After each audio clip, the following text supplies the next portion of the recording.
So we're gonna get started. We're gonna go right in with the clippers. I wanna go really short on the side, and I'm gonna take this little bump here. I wanna go a little bit more flat because it's too round the side.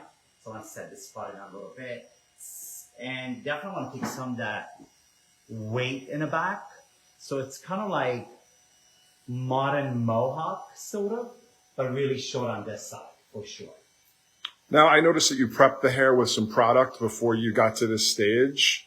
Is that something that you always do? Do you cut with product in the hair all the time? I prefer to do that. Sometimes I also love to cut hair with just some dry hair. It depends on the hair, the texture.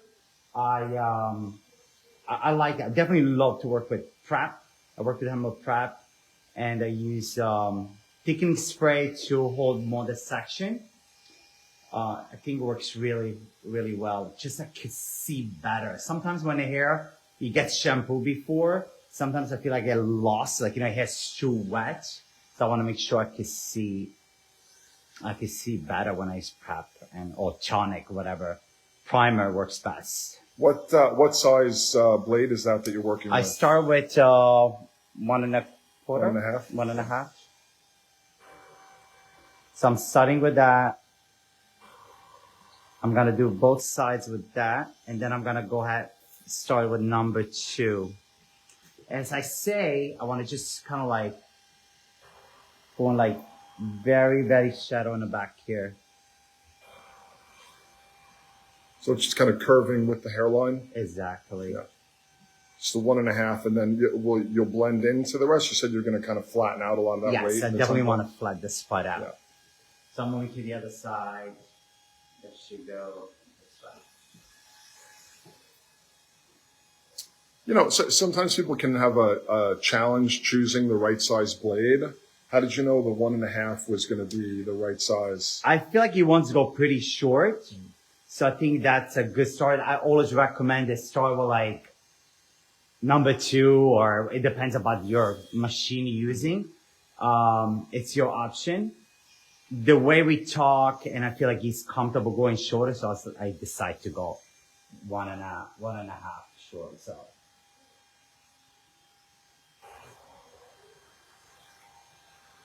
Well, that's a very powerful machine. Yeah, you chose that for any particular reason over like a different type of clipper? I think this is my, I've been doing it over like 21 years now. And this is my original one I really learned many years ago. It's been around for quite a long time. It's the classic 76. It's a classic, yeah. yeah.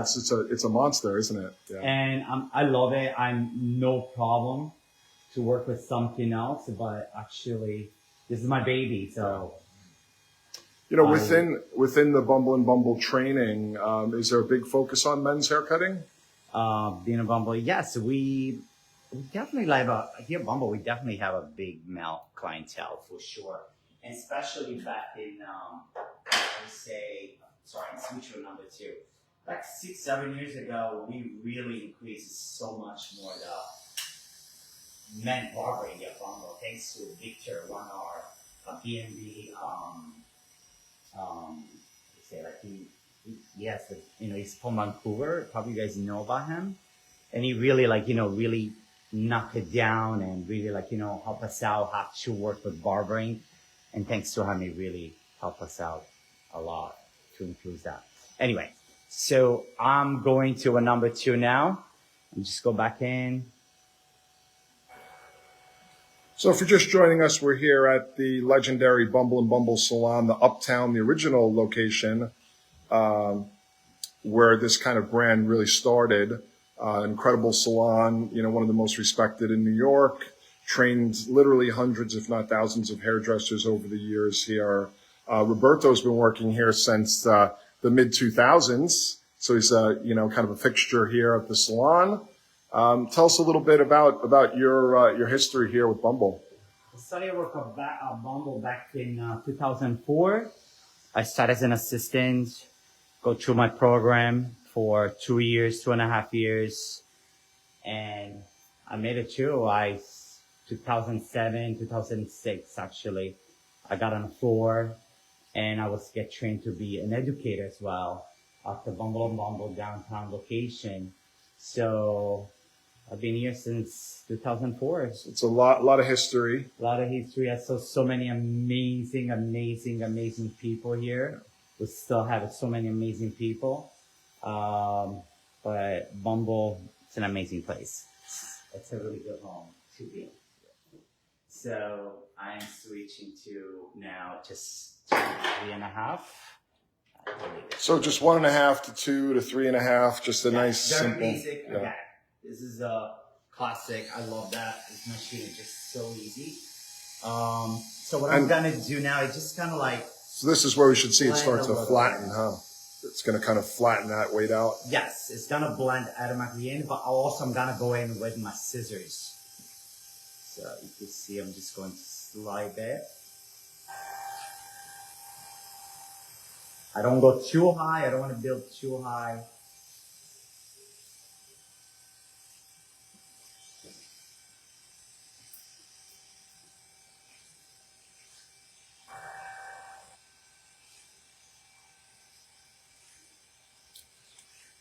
Let us know where you're watching from, guys. We're here in New York City, up on 56th Street, the heart of Manhattan, at the original Bumble and Bumble Uptown location. Let us know where you're watching from. I'm sure there's people tuning in from all over the world. Say hello and we can give you a shout out. My buddy Sid Sotong is watching. I think he's in Edinburgh these days. What's up, Sid?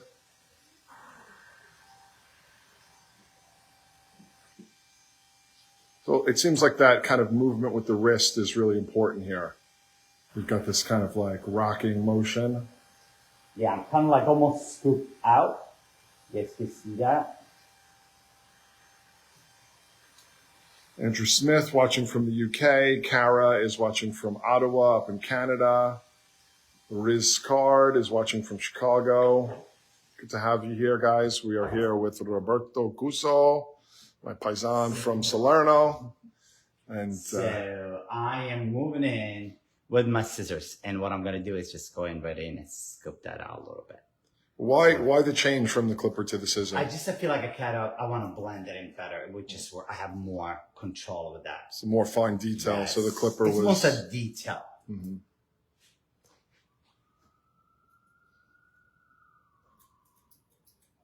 So just working scissor over comb there and kind of, again, just flattening and blending through. That's exactly what I like to do, yeah. What made you feel that that area being flatter would be better for Michael? I was watching him before when he walked in and I felt my eyes went right here. It was just too round. So make a little bit more, set in more, it will work better. Like I feel like more square will work best for him, except to be too round. He has a lot of hair right here. And what I saw him was like so much hair. So I say that needs to come in a little bit. So I don't want to bring the fade way too high. Right. I love this, but I think it could be a little bit more square. That's what I like to do. Dana Lightel says she needs a lot of work with her men's clipper cutting. It's one of her challenges. And then Rizcard is wondering, what kind of training does Bumble offer? Now, I know that there's apprenticeship training, but there's also training for network salons. Can you talk a little bit about the different education that happens? Definitely we have the inside training here, Bumble on Mondays. The future stylists for Bumble and Bumble, they have to bring 4 models every week on Mondays on the day off and take a class, training. They started working first on long layers, then moving to bob. From the bob, they're moving to short haircut, pixie. And then they go to graduated bob, a signature Bumble and Bumble graduated bob. That 5 haircuts, and then men's haircuts are lost. So you learn first with the scissors, and then you repeat the same haircut with the razor. So that's our in-house training. So essentially, the sectioning program and the shape is the same, but then you just change tools. Yes. Do it with a scissor, and then again with a razor. The razor, yes.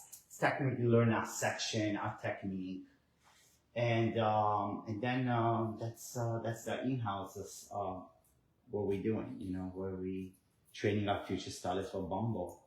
And how long does that take? I know you mentioned for you it was like a 2 years. For me, it was about 2 years. Yeah. It depends how good you are and how willing to bring your models in. It's New York City. You have to make sure that's, I think, the easy way, and practice, keep doing it, and make sure you have your models. It's a big thing. It really helps a lot. Model hunting. I remember those days, Yes. walking around on the streets and walking up to Yes. people and saying, "Hey, I'd love to cut your hair." And they'd be like, "What are you talking about? Are you crazy?" Back at the time, we definitely did that. Union Square was the best. Yeah, exactly. Best place. Yeah. I did the same thing in the early 90s when I was training. That's amazing. Yeah. That looks good. It's nice and velvety texture. It's not military, not like overly short, but kind of clean and tailored. And you can see that little bit of scissor. Yeah, here's the side that hasn't been scissor overcombed yet. You can see the difference in the weight. And we'll come over here real quick. I'm probably gonna go also a little bit with my thinning shears there as well. I want to take the edge off. Out. Yeah. Same thing. I go back in. What percentage of your clientele is male? Are you still? I definitely have a really strong male clientele. I feel like, I don't know, like 50-50 almost. Oh, that's a lot. Definitely, that's a lot. Definitely. Every day, I definitely have like 3-4 guys come in for sure. Also, you guys have to think I'm working Midtown East 56th Street. This neighborhood here is definitely a lot more long hair, like men's with a little bit longer hair. I feel like it's definitely a lot of lawyers run here, finance. I feel like typical guys like to, put all well together. We have a lot of also a little bit longer hair, not so short. We definitely I definitely work a lot of men's with razor, which I think I'm gonna use some razor with him too. I definitely want to use some a little bit, take some of the weight out. It's one of the things that, I remember from, even the early 90s, Bumble being known for using a lot of different tools, and so far you've already used the clipper, the scissor, going to use the razor. You mentioned the thinning scissors. I think it's, I love that philosophy that it's being very well-rounded by using all the different tools to get the effects that you need.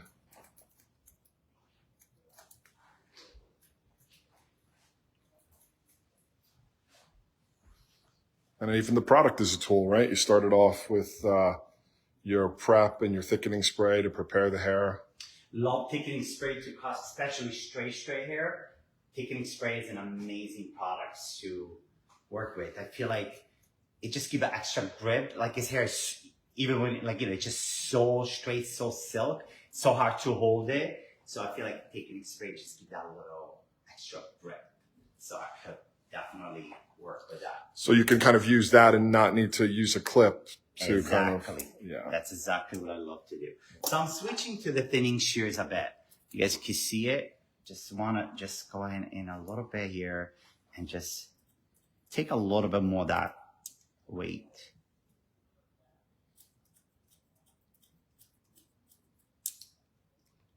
And typically when you do this, you're looking for a thinning shear that has like a lot of teeth. I think that looks like a 40 tooth.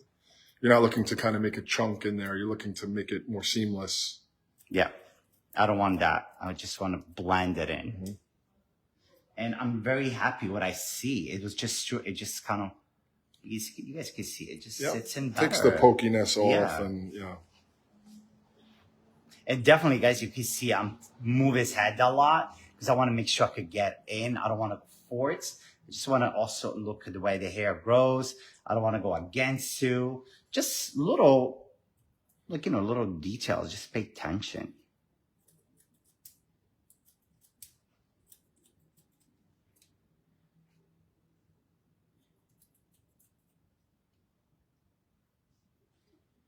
Nice the way it just kind of tapers out into the skin there.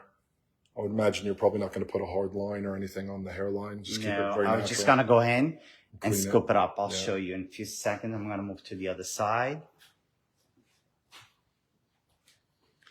So if you're just joining us, we're here in New York City at Bumble and Bumble East, the original, well, it's actually the original location on 56th Street here, where the brand was kind of born over the years. before it became a kind of a global name and product. It was always one of the top salons in New York and still is.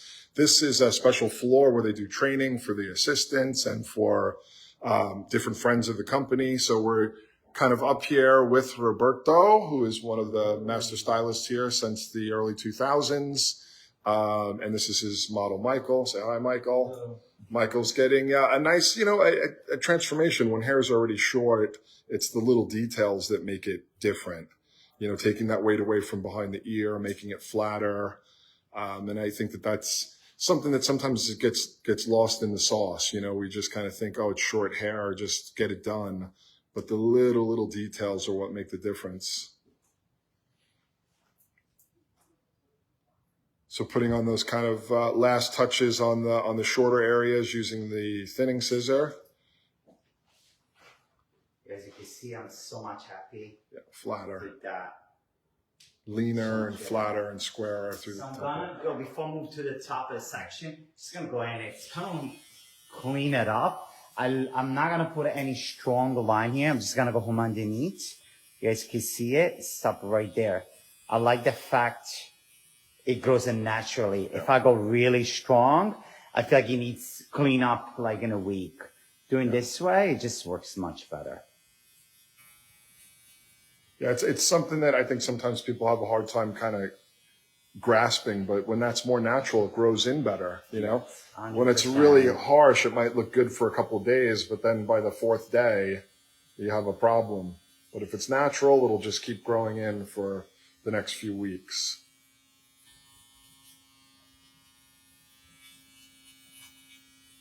You can see it looks very natural, the hairline. Again, I didn't go, it's too strong. It's just like that. Very natural. Gonna go right here around the ear. Just gonna curve that part out.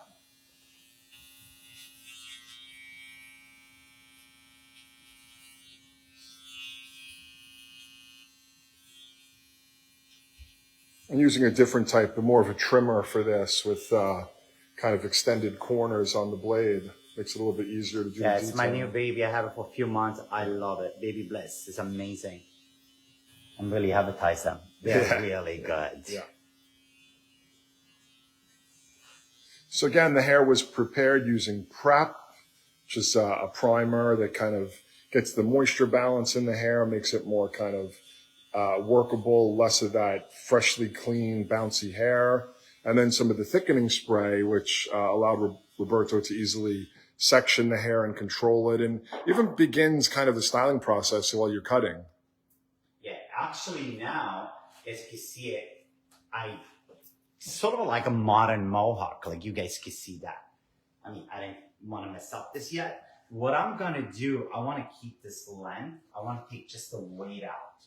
I want to keep that. So before I do that, I definitely love to use grooming cream.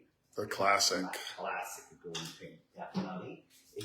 I'm gonna go ahead and apply it. I'm not touching this part yet. Still want to wait. I want to actually get a towel right here. I want to clean up a little bit, so as you can see, probably better. It's important with men's hair to clean, so you can see what you've cut off and what you've left on, right?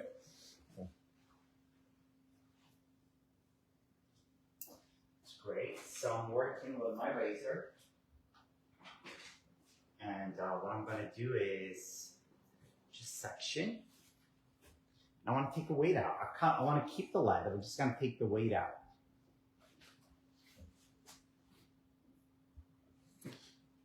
So just coming through and kind of channeling in little bits. Yeah, basically. But also I want to make sure, like, a section. It's very important to take that. Sorry. There we go. You can see that. Come around here.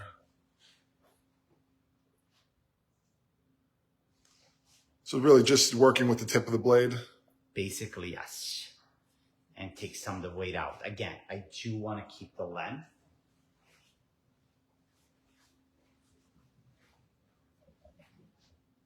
I feel like we have a little bit here. How far apart do you kind of space those little channels? Well, look, you can see it. Just I follow, like, mostly like my section. It's like upstairs, what is it, half an inch? It looks about half an inch, yeah. Like half an inch. So I start like here, and then I keep going down that way. Even this way, I was coming this way, and I was following the hat shape. So I'm doing the same thing at this side, just like half an inch section, I would say. And again, I go in, take some of that weight out. His hair is so soft, I think I might actually have to use just a bit more thickening spray. I do love the grooming cream in his hair. It helped me a little bit to get a little bit grip, but I feel like I could use a little bit more of that thickening spray. So I would imagine that a lot of our viewers, when they use a razor, you tend to use more of a guarded razor or a feather razor. Is this something that they can do with that type of blade as well? Absolutely. Yeah. They could definitely do that. It's so many people are so used to it. I love my razor, got trained with this. Also, you guys can see, look how loose this is. Yeah. This is probably like 10 years old, this razor. Yeah. But I like to be very loose. Some people like really tight. One suggestion I could say to you guys, if you use this straight edge razor, don't keep it too tight like this. Try to keep more open. You have more freedom. It's easy to cut. Sometimes you have it too tight, it's hard to work. Yeah, So, needs some flexibility. yeah, it just makes so much to think about it like that. Yeah. Yeah, that's the original Bumble wood razor. Those are hard to come by these days. Yeah, I got it by a long time. Yeah. It's really nice. I've asked Feather to remake them hundreds of times, and they keep saying no. But eventually I'm going to get them to remake them. I bought the last 200 that they had at one point and sold them in just a couple weeks. That's how popular they are. Yeah. The original wood-handled feather plie razor. Yes, Dana, this will live on our page forever, as well as all of our other, probably almost 1,000 Facebook Lives that we've done. You just go, if you come back later in the day, Dana, you'll still see it in the feed. But if you come back a week from now and you don't want to scroll back, you just click on the live button and you just go through all the lives we've ever done. We've done quite a few with Bumble over the years, as well as literally all the best hairdressers in the world. All right, so you took that weight out through the back using the tip of the blade. It looks like you're getting ready to approach the top. So what's the thought process here? So I'm really liking what I see. You guys can see it, this kind of shape right here. So much better. Let's see, it just works so nicely. What I'm going to do is now I'm working at the top section. He loves to keep the length long. I will keep the length long, but I'm just going to take some of that weight out. What I'm doing is I'm starting from the back. Get my first section. Nice and clean. As you can see that. Clean section is very important so that way you don't get lost. So what I'm doing is I'm going to start from the back to the head right there. Get in my first section. I want to keep the length, as I say. Starts here. And I'm going to go in and take a weight out. And you guys can see my section is straight out from the head. I'm not going that way. I'm not over direction, nothing. Just literally straight out. Keeping all the length, but just kind of carving these channels out, if taking I'm the weight out. starting directing over direction this way or that way, I will lose some of the length. So I think it's very important to again, you guys can see it just straight out of the head. I go in, take a bit that weight out. There we go. I kept the length. So the length will be more PC movement.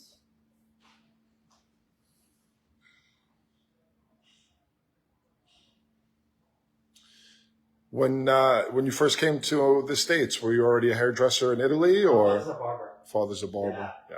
So it's actually in the blood. Actually, we're going to the third generation. My sister's son is 19 years old and he's a barber in Florence. Oh, nice. Italy, yeah. And what attracted you to Bumble and Bumble when you decided? You moved to New York in 2000. It was the big name. So Yeah.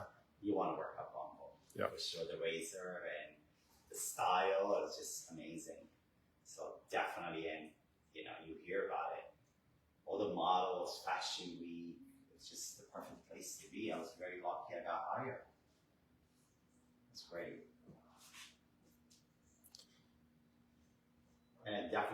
learn something different.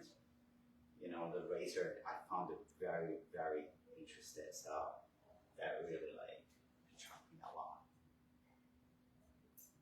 And now you're still here in the salon working on clients regularly Correct. and teaching. Do you teach apprentices and also in the university? No, I don't do apprentice anymore. I don't have much time. I focus on my clients. Mostly I did teach till a few weeks before pandemic, but then after that I need to take a break. So I took a quick break. I will go back, definitely. Love to go back into it. And I think will happen hopefully soon. We'll definitely go back downtown. I like the diverse uptown here, you know, teaching. I always loved it.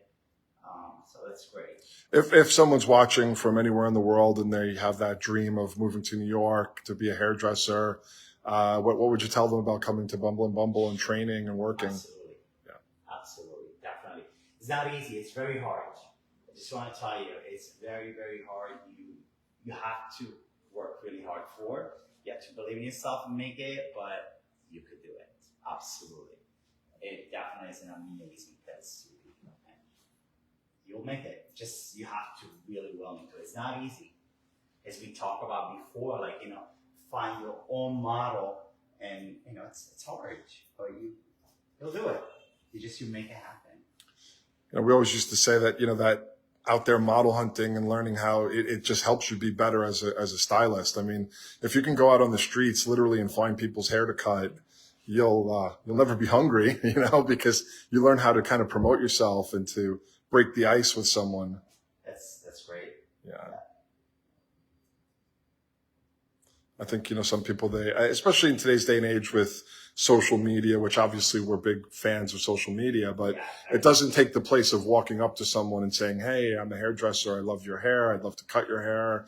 I have a lesson going on this week. And if you want to be my model, and there's something about that really helps you with your self-confidence, especially as if you're a young person in a new city. It's kind of something that I wish more hairdressers had the experience at. Definitely, I feel like I'm old-fashioned right now. Talking about social media. Mm-hmm. Basically, in early 2004, 2006. We didn't have it. We didn't have it. Yeah. We didn't. So you just have to really find your way. You have to really promote yourself, and I think it's a great skill to do that. The only thing I remember we had it back at the time was Craigslist. Yeah. That was it. So you went through the top now, and it looks like you're just looking at the overhang. Break it up a little bit more. Yes, I just want to go in and just break that a little bit, but I think it's what I wanted. The look is there. I just feel like here I could just go in a little more, just break that. Yeah, a lot of people saying it looks great, and thank you for the lesson. You're very welcome. Riz card. I think it's really cool. It's not so much like I could go really, really short, but he's actually an actor as well, so he cannot change that much. So, but I think this is a great summer fun haircut, kind of fun, and I love we keep this back longer for sure. It just gives something more. My friend Alberto Gucciardi is watching from Italy. If you want to say hello. Alberto, we're here at Bumble and Bumble. I think I've taken you here before over the years when you visited New York, and we're working with Roberto, originally from Italy, and he's been a stylist here at Bumble since the early 2000s. And this is model Michael, in this great little men's haircut here. Alberto, I think, will be coming to New York again in June. Love to see you at Bumble, Alberto. Yeah, we'll come. We'll come. Maybe have a cocktail or coffee or something. Love that. I have lots of Italian hairdresser friends that like to visit New York, and I take them around to great salons. And Alberto's my oldest friend.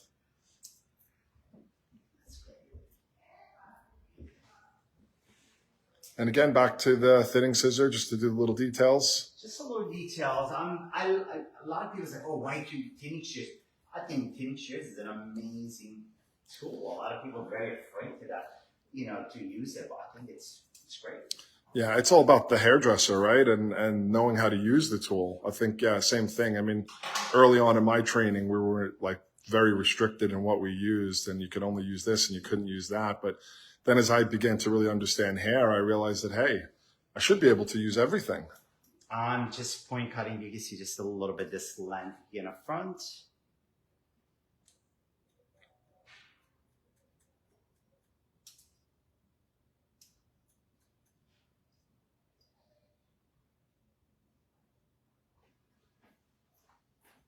See, I love the fact I just use the prep. It just gives you the prep and thickening spray and a touch grooming cream for his hair. It's perfect. Perfect. It just gives you a finished style already. I feel like I don't need to work that hard to style his hair. Which I think is great with men's hair because, you know, you don't want it to look overworked. It's, you know, unless it's wearing a tuxedo or something like that. But, you know, for a natural look. And it just shows the importance of a good haircut because the cut really is the style here. There we go, guys. Yeah. Voila. We could still play a little bit with the top. We want style a little bit different, but